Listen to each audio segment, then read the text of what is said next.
I was 17 years old. I went to visit this Bible college. My friend went to it because I was thinking about going to Bible college. And I went to visit this Bible college. And there was a professor there. And his name was Johnny Pope. And I'm 17. And Johnny Pope, he was 27 at the time. But by the time that I graduated from high school and went there, he was no longer there as a professor. And I had such a great time with him. And then he's off pastoring a church in Houston, comes back to the area, he's speaking. And he hadn't seen me in 2 or 3 years. And I was a teenager, a high schooler, visiting his class when I was 17. And I'm sitting in this church service with a couple hundred people. And he looks at me, he's like, Myron Golden? Is that you? I'm thinking to myself, what? How does this guy, because he was the deal. He still is kind of the deal in my book. How does this guy remember me? And I remember every time I've ever been in a room with Pope, every time, without exception, he's always made me feel like I was one of the most important people in his life. And I can remember thinking as a teenager, as a 20-something, as a 30-something, as a 40-something, I was probably in my late 30s, early 40s. I'm in a conference in Jacksonville, Florida. There's 3,500 people there. He's speaking at this youth rally, right? I'm in the balcony. He said something funny because he's a really funny guy. He said something funny. I started laughing. He's like, Myron Golden? That sounds like Myron Golden's laugh. Myron, is that you? Are you here? I'm like, what? And I always remembered feeling like I was the most important person in Pope's universe when I was with him. And Pastor Johnny Pope. Sorry, Dr. Pastor Johnny Pope. We used to refer to him as Pope when he was a professor, but Pastor Pope, Dr. Johnny Pope.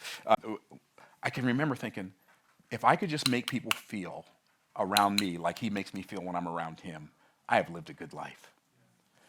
Now, that's a mentorship lesson that has nothing to do with money, but it has everything to do with everything. Because the reason we're here is threefold. You want to feel fulfilled? You want to not just be rich, but you want to be rich and happy and feel fulfilled and know that you lived a good life? You were created to create something.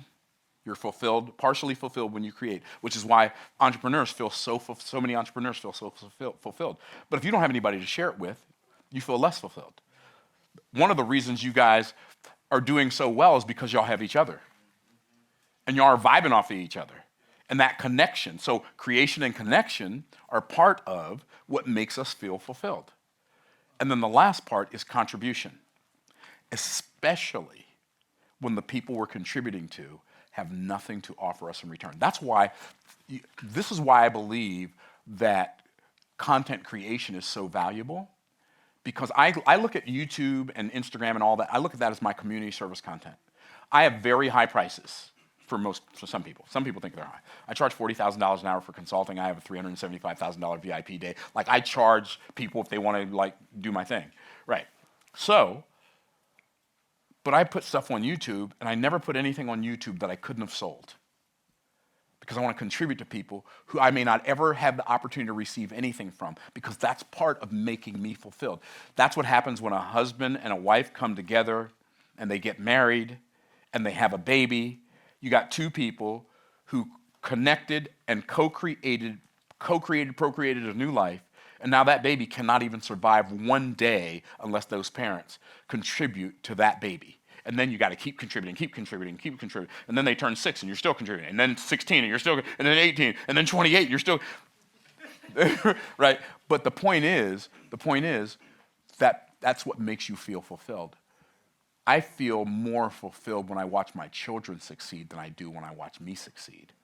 I feel more fulfilled when I watch my students succeed than I do when I feel me succeed. Because fulfillment comes from creation, connection, and contribution way more than it does from collecting a bunch of trophies and a bunch of stuff and a bunch of awards and a bunch of money. That's all bonus stuff. So that was a longish answer. No. It was very effective. And let's talk about pricing. Because in business, there's this, one of my all-time favorite sayings is that price is only an issue if value is absent. Well, price is only an issue if value is absent. 100%. There's a lot of business people think that, the way that I stand out in business is going into a market where I'm way lower than my competition. In reality, oftentimes it's the perceived values come. That ain't standing out. That's sitting down.